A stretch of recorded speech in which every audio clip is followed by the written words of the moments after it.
I can still hear the clinking of silverware against the fine china, the sound that usually signals a comforting family meal, but now triggers a visceral reaction of rage deep in my gut, because that was the sound filling the silence right after my mother looked me dead in the eye and told me she had given my entire inheritance to my sister. There was no hesitation, no guilt, just a matter of fact statement delivered over a plate of stuffing and cranberry sauce, as if she were telling me she'd switched laundry detergents. And I remember gripping my fork so hard my knuckles turned white because I honestly thought I was going to snap the metal in half.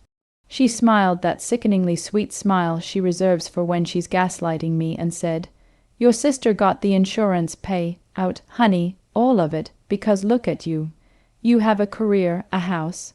A 401k, you don't need it, but Sarah needs a fresh start."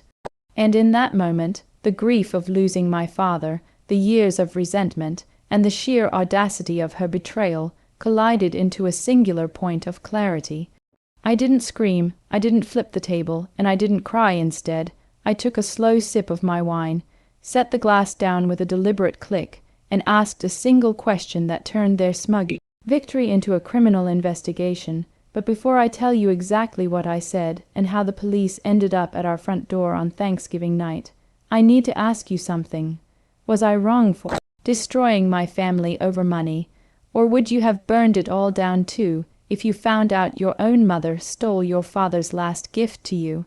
To understand why this Thanksgiving was the breaking point, you have to understand the dynamic I've been living with my entire life, specifically the hierarchy in our house where my younger sister, Sarah, sat on a golden throne, and I was essentially the hired help who happened to share their DNA.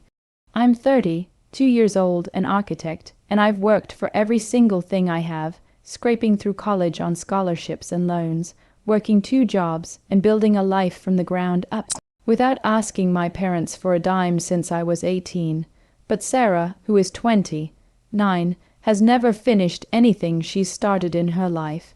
She dropped out of 3 different colleges, all of which my parents paid for out of their retirement savings. She's had 5 fiancés in the last 6 years, and she treats money like it's a replenishable resource that magically appears in her bank account whenever she cries hard enough. My father was a good man, a quiet man, but he was an enabler because he loved my mother, and my mother worshipped the ground Sarah walked on, always making excuses for her failures, blaming the professors for her bad grades, blaming the bosses for her getting fired, and blaming the world for not handing Sarah a living on a silver platter. I loved my dad, I really did, but he was passive. He let Mom run the show to keep the peace, and for years I just accepted that I was the stable one, which is really just code for the child they don't have to worry about, and therefore don't have to care about as much. 6 months ago, my dad passed away from a sudden heart attack, and it shattered my world because, in the last few years, he and I had actually gotten close. He'd started seeing through Sarah's manipulation, and I think he realized he'd been unfair to me. So we spent weekends fishing or just working on his vintage Mustang, and he would apologize in his own quiet way for how things were. During those afternoons in the garage, he explicitly told me, "I know I haven't always stood up for you, son, but I've made sure things are set right in the end.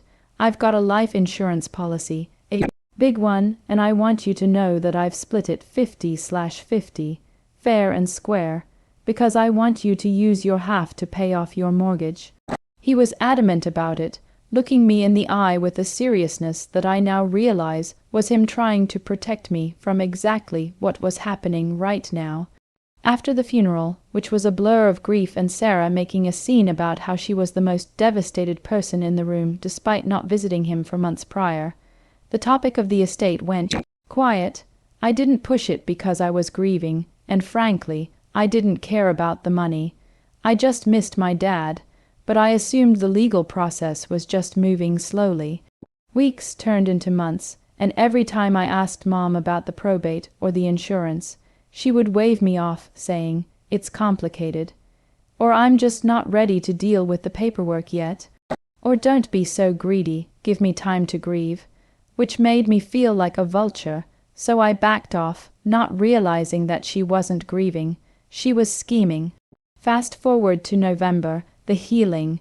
Thanksgiving, the first one without Dad, and Mom insisted we all come over to the family house to be together, claiming it was what Dad would have wanted, and I agreed, mostly because I wanted to feel close to him in the house he built.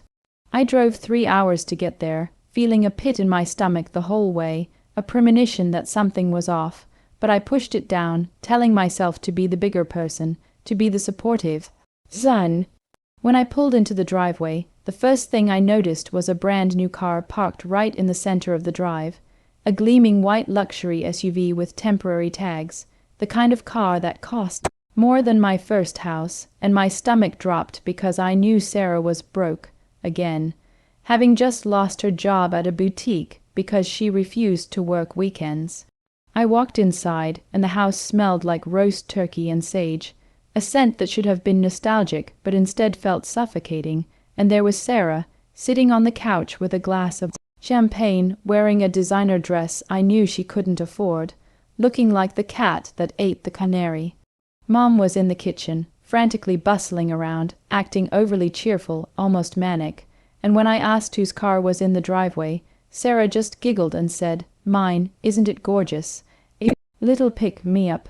And I looked at Mom, waiting for the lecture about financial responsibility, but Mom just beamed and said, "She deserves something nice after such a hard year." I felt the blood pressure rising in my neck, but I kept my mouth shut, helping set the table, pouring the wine, playing the role of the good son while Sarah sat on her phone, probably posting photos of her new car to Instagram. We sat down to eat, and the empty chair at the head of the table was a screaming void, a reminder that the only person who ever had a semblance of reason in this house was gone. We went through the motions, passing the potatoes, complimenting the turkey, but the tension was thick enough to cut with a knife, and I could tell Mom was building up to something because she kept glancing at Sarah and then at me, her eyes darting around nervously. Finally, after we'd cleared the main course and were waiting for pie, Mom cleared her throat, that specific little ahem that always preceded a lecture or a command, and she clasped her hands on the table. "I want to talk about your father's insurance money." She started, and my ears perked up because I had been waiting for this update for half a year. "The payout came through last week," she continued, avoiding my eyes, looking strictly at the floral centerpiece. "It was substantial, $500,000. I nodded, feeling a wave of relief that the process was finally over, and I waited for the "and here is your check" part, but instead, she took a breath and delivered the line that brings us back to the beginning of this story.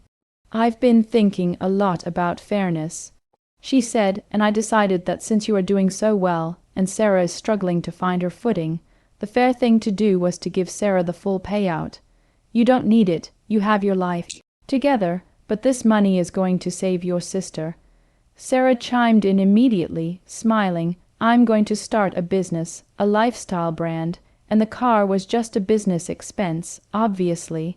And she clinked her glass against Mom's, as if they had just pulled off a heist, which, effectively, they had. I sat there, frozen, processing the words. "You gave her everything?" I asked, my voice remarkably calm given the volcano erupting inside me. "Yes," Mom said, her tone hardening, shifting from nervous to defensive, "and I don't want to hear a word of complaint. Your father would have wanted her to be taken care of.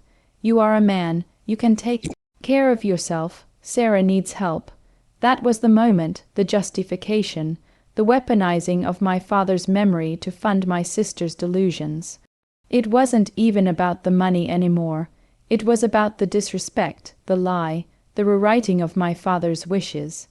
I looked at the new SUV in the driveway through the window, then at my sister's smirk, then at my mother's defiant face, and I realized that this wasn't just unfairness. This was something else entirely. So that's the situation I was in, sitting at a Thanksgiving table with a stomach full of turkey and a heart full of betrayal, realizing my own mother had cut me out completely to fund my sister's luxury lifestyle. Before I tell you what happened next, I want you to pause and really think about what you would do in my shoes. Would you walk away and cut your losses to save the family relationship? Or would you drop the nuclear bomb I was currently holding in my back pocket? Comment below if you think I should have just let it go, or if you think they deserved what was coming to them. I took a deep breath, and the silence stretched out for an uncomfortable 10 seconds as I swirled the wine in my glass. I didn't scream, I didn't yell. I just looked at my mother with a level of cold detachment I didn't know I possessed and said, "Mom, just so I'm clear, you're saying you received the check for the full $500,000 and you signed it over to Sarah, or you deposited it and transferred it?" She rolled her eyes, exasperated. "I deposited the check, which was made out to me as the spouse, and then I wrote Sarah a check. It's done. It's my money to distribute as I see fit." I nodded slowly, pulling my phone out of my pocket. "That's interesting," I said, tapping the screen to open an email I had received 3 days prior. An email I hadn't mentioned yet because I wanted to surprise them with the good news that the paperwork was finally done. But now it was going to be a different kind of surprise, because I continued, my voice dropping an octave. "I'm looking at a PDF of Dad's policy update from 2 years ago. The one where he removed you as the primary beneficiary after you spent their joint savings on Sarah's second wedding without asking him." The color drained from my mother's face faster than I have ever seen in my life. "What are you talking about?" she whispered. "Dad made me the sole beneficiary of the policy, Mom," I said, turning the phone screen around so she could see the document. "He made me the beneficiary, and he named me the executor of the estate because he knew. He specifically told me he knew that if you got the money, you would waste it on Sarah and leave me with nothing. He wanted to ensure the split was fair, so he trusted me to distribute it, not you." Sarah stopped drinking her champagne, the glass hovering halfway to her mouth. But Mom said the check came," Sarah stammered. I looked at my mother, whose hands were now trembling. "That's the part I'm confused about," I said, leaning forward, resting my elbows on the table.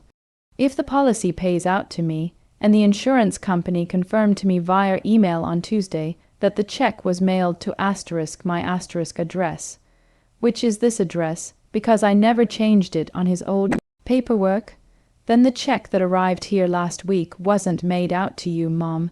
It was made out to me." The room went dead silent. The air was sucked out of the room. I simply asked. I said, my voice slicing through the tension like a razor, "Did you forge my signature on a federal insurance check, deposit it into your account, and then wire the money to Sarah?" My mother opened her mouth and closed it like a fish out of water. I thought it was a mistake," she stuttered, panic rising in her voice. "I'm his wife. It should have been mine. I just signed it to correct the mistake." I laughed, a dry, humorless sound. "Mom, that's not correcting a mistake. That's a felony. That's fraud.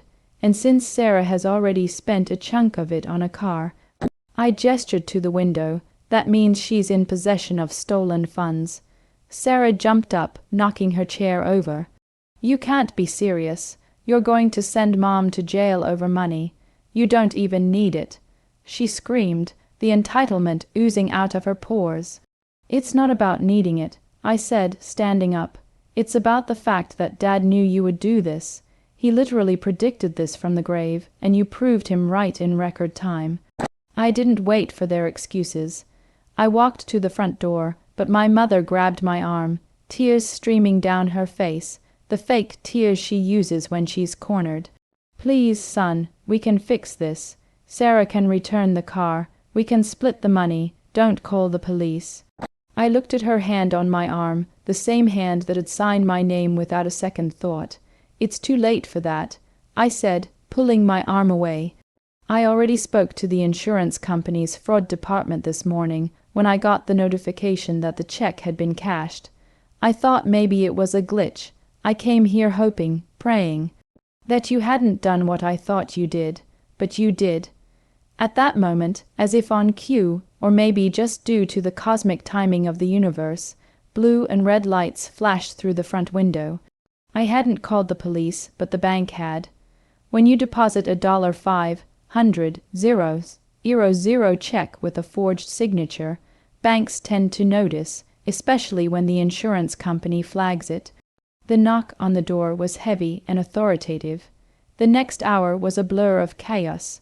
My mother was hysterical, trying to explain to the officers that it was a family misunderstanding, while Sarah was screaming at me that I was a monster. I stood on the porch, watching as they took statements. They didn't arrest her that night, White. Collar crime investigations take time, but they froze the accounts.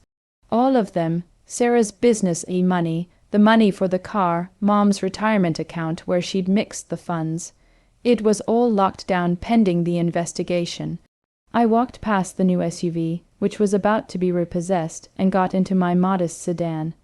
My mother shouted from the doorway, "You've destroyed this family. I have no son." I rolled down the window and said, "You didn't want a son, Mom. You wanted a bank account, and Dad knew it. The aftermath has been brutal but necessary. The legal battle is ongoing, but the evidence is irrefutable. The forged signature was sloppy, and the bank footage shows her depositing it. Sarah had to return the car and is currently facing the reality of getting a real job because the Bank of Mom is closed for business, literally and legally. My mother is facing probation and massive fines, avoiding prison only because I decided not to press for the maximum sentence, though the insurance company is less forgiving. I haven't spoken to them since that night. I used my own savings to pay for a lawyer to ensure Dad's wishes are executed exactly as he wrote them. When the funds are eventually released to me, I'm going to take my half, pay off my mortgage just like Dad wanted, and put Sarah's half into a strict trust that pays out small monthly amounts only if she holds a steady job and passes drug tests, because that's what Dad would have done if he had the heart to be tough. I lost my mother and sister that Thanksgiving, but I realized I had lost them a long time ago.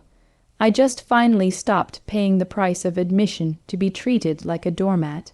It's a heavy moral to carry, realizing that blood isn't thicker than greed, but sometimes you have to amputate the limb to save the body. I stood up for myself and for my father's memory, and while it's lonely sometimes, the peace of mind I have knowing I didn't let them dishonor him is worth every penny. If you think I did the right thing by exposing their fraud, please hit that like button because it helps me know I'm not crazy. If you want to hear more stories about family justice and standing your ground, make sure to subscribe and turn on notifications. And seriously, I need to know, was the trust fund too generous for Sarah, or should I have kept it all? Share your final thoughts on this whole mess in the comments section. I'll see you all in the next story.